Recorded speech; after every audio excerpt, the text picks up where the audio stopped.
Hello traders, चलिए समझते हैं कि आज निफ्टी ने इंट्राडे में कैसे वर्क किया है।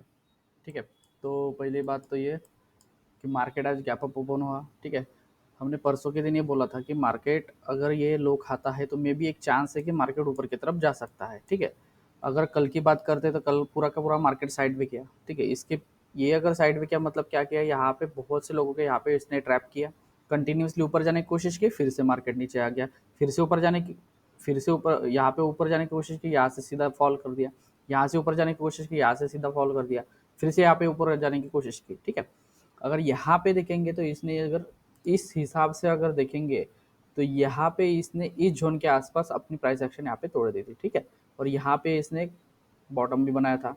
ठीक है, तो मे भी एक चांस था कि मार्केट यहाँ से ऊपर जाने की कोशिश कर सकता था। ठीक है, और उसके हिसाब से अगर देखेंगे तो पहले तो ये बात थी कि ये यहाँ पे जो ट्रेंड लाइन थी, इस ट्रेंड लाइन को टच करने के लिए तो जरूर जाना चाहिए था। ठीक है, क्यों?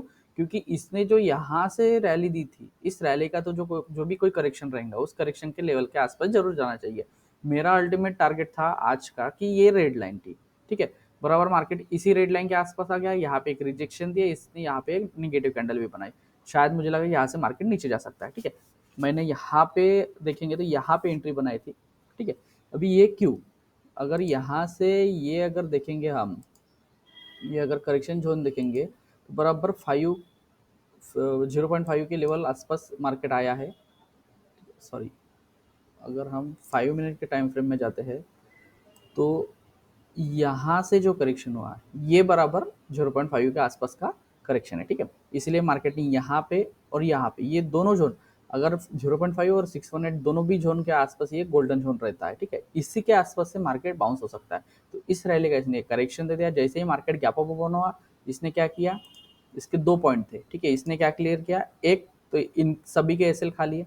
ठीक है, और सेकंड पॉइंट क्या किया, इस यहाँ से जिन्होंने बाय किया था, यहाँ से जिन्होंने बाय किया था, उन सभी ने यहाँ पे अगर मार्केट ओपन हुआ है तो मे बी यहाँ से क्या किया, इन्होंने प्रॉफिट बुकिंग की। मतलब क्या किया, इस रैली का करेक्शन भी मिल गया, इसका प्रॉफिट भी बुक हो गया और इन सभी का एसएल भी हिट हो गया। ये तीनों काम करने के बाद मार्केट ने यहाँ पे करेक्शन दिया, यहाँ पे सपोर्ट लिया, सपोर्ट देने के बाद एक अच्छा खासा ब्रेकआउट दिया, ब्रेकआउट देने के बाद मार्केट कंटिन्यूसली ऊपर की तरफ मूव कर गया। ठीक है, अभी ये एक प्रोबेबिलिटी बताते हैं कि मार्केट कल क्या कर सकता है।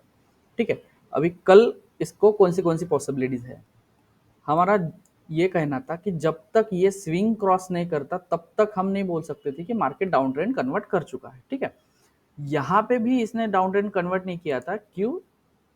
अगर हम बड़े टाइम फ्रेम में देखते हैं और लाइन चार्ट लगाते हैं तो देखिए यहाँ पे जो स्विंग था उस स्विंग के ऊपर इसने क्लोजिंग दी थी। ठीक है, ये सिर्फ ट्रैप करने के लिए मार्केट गया था। 15 मिनट के कैंडल ऑल्सो यहाँ पे इसने क्लोज कर दी थी। ठीक है, लेकिन यहाँ पे क्या किया, इसने फिर से रिवर्सल ले लिया।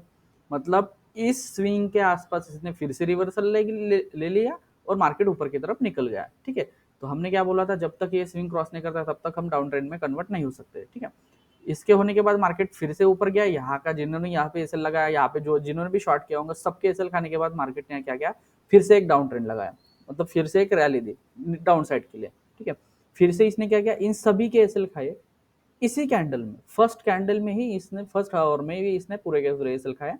उसके बाद मार्केट ऊपर की तरफ चला गया। मतलब एसएल खाने के बाद इसको रीजन नहीं था कि मार्केट नीचे जाना चाहिए। अगर यहाँ तक जाना चाहिए तो इसको एक ऊपर जाना ही होगा, यही से नहीं जा सकता। क्यों? क्योंकि इसने यहाँ से कंटिन्यूसली सेलिंग दी थी। ठीक है, तो इसलिए ये एसएल खाने के लिए फिर से करेक्शन लेना था, इसलिए ये ऊपर गया। ठीक है, इसके बाद अगर देखेंगे तो यहाँ पे मार्केट ने फिर से एक छोटी सी रैली दी और यहीं पे क्लोज हो गया। ठीक है, इसके ये अगर क्लोज होने के बाद इसको मार्केट को क्या करना चाहिए था, जो कल का दिन था उसी के मार्केट गैप डाउन ओपन होना चाहिए था, या फिर यहाँ से नीचे रैली की तरह बिहेव करना चाहिए था। ठीक है, लेकिन इसने क्या किया, पूरा का पूरा मार्केट साइडवे की तरह बिहेव किया। मतलब क्या हुआ, यहाँ पे बहुत ज्यादा फाइटिंग हुई है, सेलर्स की और बायर की, दोनों की यहाँ पे फाइटिंग हुई, इसीलिए मार्केट साइडवे हुआ। और फाइटिंग में कौन जीता आखिरकार, ये यहाँ पे अगर देखेंगे 15 मिनट के हिसाब से तो यहाँ पे इसने ये स्विंग के ऊपर इसने क्लोज कर दिया। मतलब यहाँ पे इसने प्राइस एक्शन चेंज कर दी। मतलब कौन जीता है, बाइंग जीते, बायर्स जीते, बायर जीते, इसका मतलब क्या, मार्केट ऊपर की तरफ निकल गया। और आज इसने सीधा गैप अप दिया, गैप अप देने के बाद मार्केट ने यहाँ पे प्राइस एक्शन बनाई अच्छी खासी, यहाँ पे जो रैली थे इसके करेक्शन दे दिया, यहाँ पे एक रिटेस्ट लिया, रिटेस्ट लेते ही मार्केट ने इस ट्रेंड लाइन को ब्रेकआउट करते ही मार्केट ऊपर की तरफ निकल गया। ठीक है, तो अभी मे भी एक चांस है कि मार्केट को क्या करना चाहिए, ऊपर जाने का जो भी रीजन थे ये रीजन थे, कौन सा, अभी इसके एसएल खाने के लिए जाना चाहिए, या फिर अपना ऑल टाइम हाई जो भी है, क्या है 18,887, ये अपना ऑल टाइम मतलब 18,887, ये या 89 कुछ तो भी है, तो ये अपना ऑल टाइम हाई है, इसको भी ब्रेक करने के लिए मार्केट जा सकता है। ठीक है, क्यों, क्योंकि इसने ऑलरेडी एक बार सेलिंग किया, मतलब लोगों यहाँ पे ट्राई किया, उसके बाद सेकंड टाइम भी इसने ट्राई किया, फिर से मार्केट अगर ऊपर गया है, अगर जाना ही चाहिए था तो यही से वापस आना चाहिए था मार्केट को, लेकिन मार्केट क्या किया, ऊपर की तरफ निकल गया। हाँ, तो अभी एक चांस है, अगर कल कल अगर इस जोन के नीचे अगर गैप डाउन होता है तो मे भी चांस है कि मार्केट नीचे की तरफ फॉल हो सकता है। ठीक है, अगर मार्केट कल साइड वे ओपन होता है या गैप अप ओपन होता है तो मे बी इसके ऊपर अगर गैप ओपन होता है तो इस पूरे रैली का करेक्शन देने के लिए फिर से नीचे आएगा, मतलब थोड़ा होल्ड करेगा, इसके बाद एक करेक्शन देने के लिए नीचे आएगा। साइड वे ओपन होता है तो मे बी एक चांस है कि यहाँ पे करेक्शन लेगा और यहाँ से ऊपर जाने की कोशिश जरूर करेगा। अगर गैप डाउन ओपन होता है तो मे बी चांस है इस जोन के अगर नीचे ओपन होता है, मतलब क्या करेगा, इस स्विंग को अगर क्रॉस कर दिया तो मे बी एक चांस है कि मार्केट नीचे की तरफ बिहेव कर सकता है।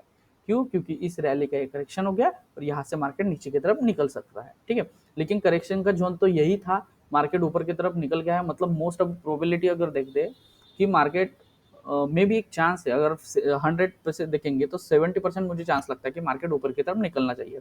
ठीक है, अगर 30% हमने क्यों रखा, क्योंकि ये जो स्विंग था, अगर 1 आवर के टाइम फ्रेम में देखते हैं तो ये जो स्विंग था इसका इसने ब्रेकआउट दे दिया है। ठीक है, इसके नीचे मार्केट होल्ड भी किया है।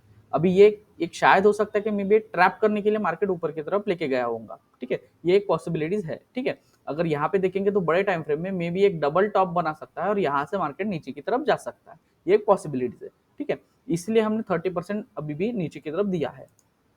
ठीक है, लेकिन 70% मेरा तो अभी भी व्यू यही है, जब तक ये स्विंग क्रॉस नहीं करे तब तक तो मेरा व्यू कोई पलट ही नहीं सकता, इसीलिए मैंने 70-30 का रेशियो यहाँ पे बनाया है। ठीक है, मे बी एक चांस है कि may be market side way होने के बाद यहाँ पे कंसोलिडेट करेक्शन ले सकता है और यहाँ से मार्केट ऊपर की तरफ जा सकता है। अगर गैप अप ओपन होता है तो मे बी इन सभी जोन के ऊपर अगर गैप अप ओपन होता है तो यहाँ पे सेलिंग आएंगी, करेक्शन होगा और फिर से ऊपर जाने की कोशिश जरूर करेगा। ठीक है, गैप डाउन ओपन होता है और इस जोन के नीचे अगर रहता है तो मार्केट, मुझे ये लगता है कि यही ऑलरेडी इसका रेजिस्टेंस बनेगा और यही से मार्केट नीचे आने की कोशिश करेगा। तो ये हमारी प्रोबेबिलिटी है, तो इसी प्रोबेबिलिटी के साथ हम कल ट्रेड करेंगे। तो मिलते हैं दोस्तों कल के वीडियो में, थैंक यू।